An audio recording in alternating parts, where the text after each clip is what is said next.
नमस्कार दोस्तों, आपका बहुत बहुत स्वागत है। पार्ट टू के अंदर हम बहुत महत्वपूर्ण टॉपिक पर बात कर रहे हैं जो हमारे डिफेंस सेक्टर से रिलेटेड है। स्ट्रेटेजिक डिफेंस में ये बूस्ट की तरह देता है।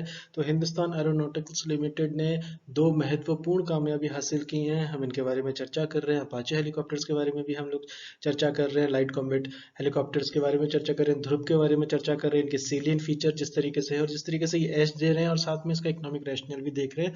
लेकिन इकोनॉमिक रैशनल आड़े नहीं आना चाहिए, क्योंकि हमारी सोवरेनिटी से जुड़ा है ये मुद्दा, आत्मसम्मान से जुड़ा है और हमारी सेनाओं को एक एज देने वाली बात से जुड़ा है। उनको जितनी सहूलियतें दी जा सकती हैं दी जानी चाहिए।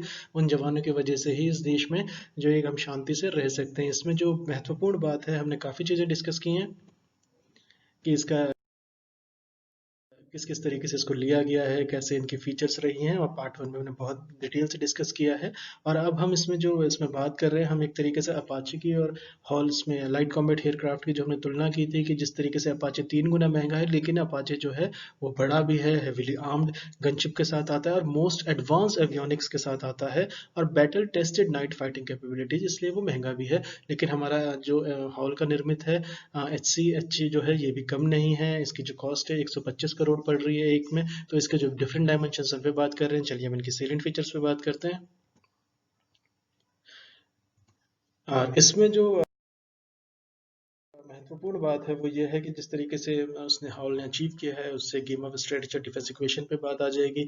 जिस तरीके से इसमें ध्रुव एएलएच ने 300वां वर्जन अपना निकाला है, जिस तरह से वो इंडियन एयरफोर्स की बैकबोन रहा है, ओवर द ईयर्स रहा है, और मिलिट्री की भी और आर्मी की भी रहा है। तो कोर सेक्टर में डिफेंस प्रोडक्शन को लेकर इन पर हमने काफ़ी बातें की हैं। इसके लिए जो कारगर स्ट्रेटेजी होनी चाहिए उस पर हमने डिटेल से बात की है। और इसके बाद हमने ये कहा है कि डिफेंस एक्विजिशन पॉलिसी जो 2020 की है उसमें क्या क्या है, और जिस तरीके से सेपरेट बजट इसके लिए रखा गया है। 101 डिफेंस आइटम्स को जो है इम्पोर्ट बैन लिस्ट में किया है। इंडिया ने कैसे कैसे आर्म्स प्रोड्यूस करे, मेक इन इंडिया में क्या होने जा रहा है, बिग प्लान्स क्या हैं, इंडिया की प्राइवेट डिफेंस फर्म्स कैसे काम करेंगी। तो ये सारी चीज़ें हमने, राइजिंग स्टार की कैपेबिलिटी, सारी हमने बातें की हैं। और इंडिया इसराइल का जो डिफेंस कॉर्पोरेशन है, जो 130 बिलियन डॉलर्स ओवर 7-8 ईयर्स का जो प्लान है, उसके अंदर हमने इस वाली पर्टिकुलर साइट पर हमने बहुत डिटेल से बात करी, आप प्लीज़ देखिएगा इसके जो फ्यूचर इम्प्लीकेशन है। चलिए हम इसको शुरू करते हैं। हम वापस हॉल पे आते हैं और अपाचे के साथ जिस तरह का कंपैरिजन है, तो इसमें जो आगे जो कंसर्न एरिया जो है वो एलसीएच का जो है, वो मिलिट्री जो है ये येट टू साइन एक ब्यूरोक्रेटिक डिले इसमें है। लेकिन हॉल जो है वो उसने 1800 करोड़ सैंक्शन कर लिए हैं अपने आप से, और इन्होंने प्रोडक्शन को ग्रीन ग्रीन सिग्नल दे दिया है। और जिस तरीके से हॉल ने डिसाइड कर लिया है कि ये हेलीकॉप्टर्स को बना रहे हैं विद इट्स ओन फंड्स, ये इंपॉर्टेंट है। यानी हमारी ब्यूरोक्रेसी जो है इस पर थोड़ा सा अगर एक शार्पनेस पैनापन आ जाए तो ये चीज़ें जो हैं बहुत अच्छे से हैंडल हो सकती हैं।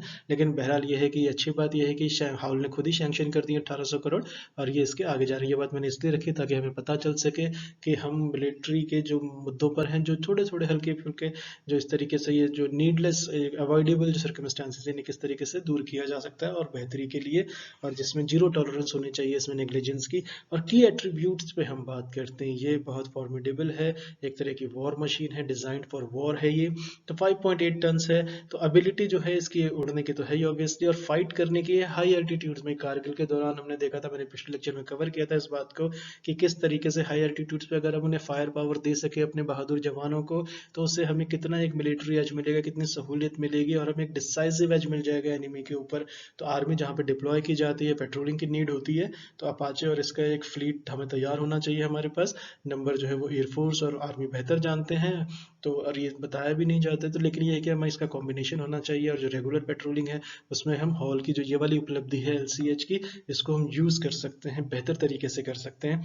तो इसमें जो एक तरीका जो टेस्ट कंडक्ट किया था इन्होंने सियाचिन ग्लेशियर सेक्टर के अंदर, तो एलसीएच ने जो डिमॉन्स्ट्रेट किया था, अपनी कैपेबिलिटी को डिमॉन्स्ट्रेट किया था कि किस तरीके से ये टेक ऑफ है, इनका लैंडिंग है हाई अल्टीट्यूड्स में 5000 मीटर के ऊपर with sufficient fuels and weaponry. ये इंपॉर्टेंट है कि सफिशिएंट फ्यूल्स और वेपनरी, और ये हिट भी हो जाते हैं, उस पर भी हम आएंगे।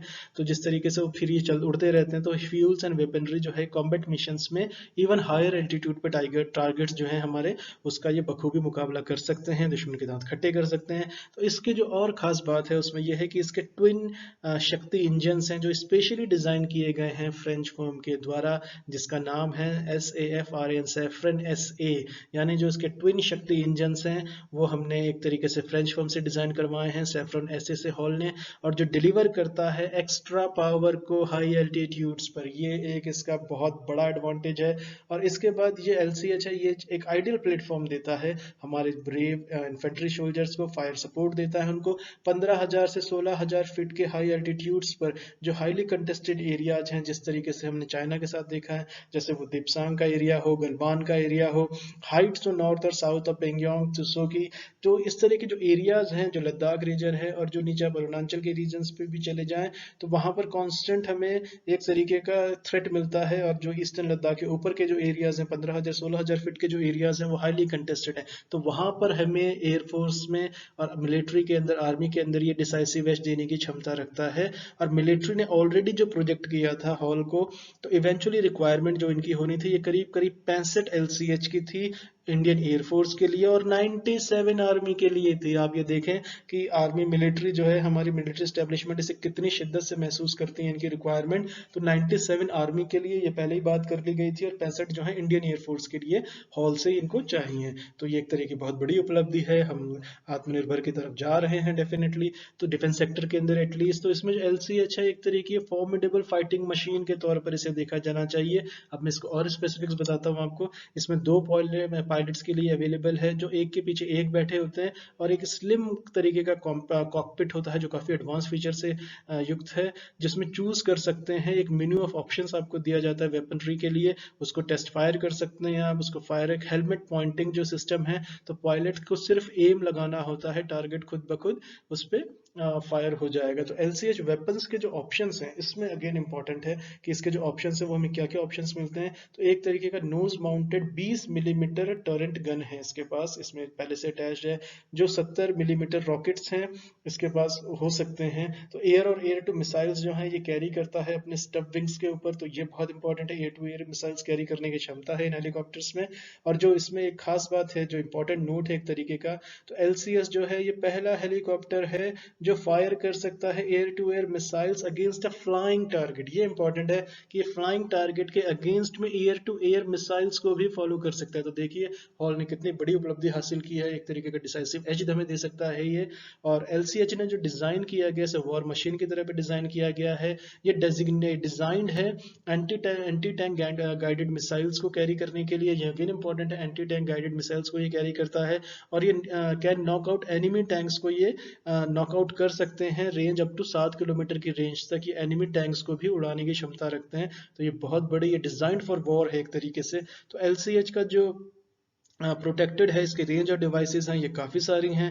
जैसे पायलट्स हैं ये शील्ड होते हैं, इनके पास ग्रूम्ड आर्मर होता है, फायर पैनल्स उनके आर्मर्ड पैनल्स होते हैं इनके पास कॉकपिट के अंदर, और बुलेट प्रूफ जो इनशील्ड होती है, विंडशील्ड है इनके पास। तो LCS जो है एक तरीके सेल्फ सफिशिएंसी फ्यूल टैंक के साथ भी आती है। अगेन ये इंपॉर्टेंट है जो मैं आपसे शुरू में बात कर रहा था, LCH के साथ एक सेल्फ सीलिंग फ्यूल टैंक्स आता है। यानी कि अगर बुलेट से इसमें अगर होल हो जाते हैं एनिमी बुलेट से, तो ये खुद ही रबर कंपाउंड से उसको सील करके बंद कर सकते हैं, ताकि उसमें जो फ्यूल है वो रिसे नहीं। और LCS जो है ये डैमेज टॉरेंट टॉरेंट तरीके रोटर ब्लेड्स हैं इसके पास, यानी अगर इसके ब्लेड्स पे भी अटैक होता है तो भी ये रोटर ब्लेड्स में चल सकते हैं। और इनका जो मेन गियर बॉक्स होता है वो रन कर सकता है आधे घंटे के लिए, यानी 30 मिनट के लिए वो रन कर सकता है अगर बुलेट ने उसे हिट किया है और उसका जो फ्यूल है वो ड्रेन आउट हो चुका है सारा का सारा। उसके बावजूद ये 30 मिनट के लिए चढ़ सकता है, यानी सेफली इसको लैंड कराया जा सकता है। तो इसमें पायलट्स को लेकर के कितनी ज्यादा सुविधाएं दी गई हैं, तो इन सारी चीजों को मद्देनजर रखते हुए हॉल की बहुत बड़ी इसको हेल किया जाना चाहिए, हॉल की प्रशंसा इसमें की जानी चाहिए। और जिस तरीके से कॉस्ट भी इसकी काफी रीजनेबल है, इस अकाउंट में इसमें फ्रेंच टेक्नोलॉजी के साथ जो उनका कोलैबोरेशन है, इन सारी चीजों को देख करके हमारे मिलिट्री और एयरफोर्स को जो एक एज मिलता है वो हमारे लिए बहुत महत्वपूर्ण है।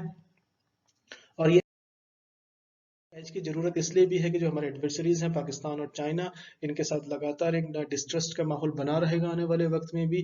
बॉर्डर डिस्प्यूट इनके साथ कभी रिजॉल्व होना नहीं है नियर फ्यूचर में। तो जिस तरीके से डिप्लोमेटिक टाइज हमारी चलती रहेंगी, लेकिन चाइना का जिस तरीके से एक मिस एडवेंचर की उनकी टेंडेंसी है, शी जिनपिंग के ऊपर जो प्रेशर है, उन्हें आजीवन प्रेसिडेंट अपने को नॉमिनेट करवा लिया है। लेकिन जो अनरेस्ट है इकोनॉमी के अंदर, जैसे अभी वर्ल्ड बैंक का जो अपडेट आया था उसमें भी कहा गया था चाइना जो है वो 2% से ग्रो, कहाँ वो डबल डिजिट में ग्रो करता था, अब 2% पे आ गया। तो लेकिन कहने का मतलब यह है कि चाइना की बहुत दुश्वारियां, तो उनसे ध्यान हटाने के लिए, जैसे शॉन कॉनरी की एक बहुत फेमस स्टेटमेंट हुई थी कि nationalism is the refuse of एक तरीके स्काउंडल वर्ड इन्होंने यूज किया था। लेकिन जिसको कहते हैं कि जब नेशनलिज्म पे बात इसलिए आ जाती है जब उन पे और तरीके का प्रेशर पड़ता है, तो शी जिंग पे ये बहुत ज़्यादा है। और जिस तरीके से जो हमारे बहादुर 20 जवान शहीद कर रहे थे चाइना ने, जिस तरीके से उनकी जो शहादत हुई थी, देश उनको भूलेगा नहीं। उससे पहले ही शी जिनपिंग ने अपनी आर्मी से जंग के लिए तैयार रहने को कहा था। तो हमें भी उस तरह की चीज़ें, तो इसमें जो हॉल की जो ये दो बड़ी उपलब्धि हैं, ये बहुत महत्वपूर्ण हैं, बहुत अहम रोल अदा करेंगी। और ये एयरफोर्स और आर्मी को डेफिनेटली हाई एल्टीट्यूड्स में हाई पावर का हमारे ब्रेव सोल्जर्स को एक डेफिनेटली एज देंगी और डिसाइसिव एज देंगी। चलिए, thank you so much for listening. नमस्कार दोस्तों।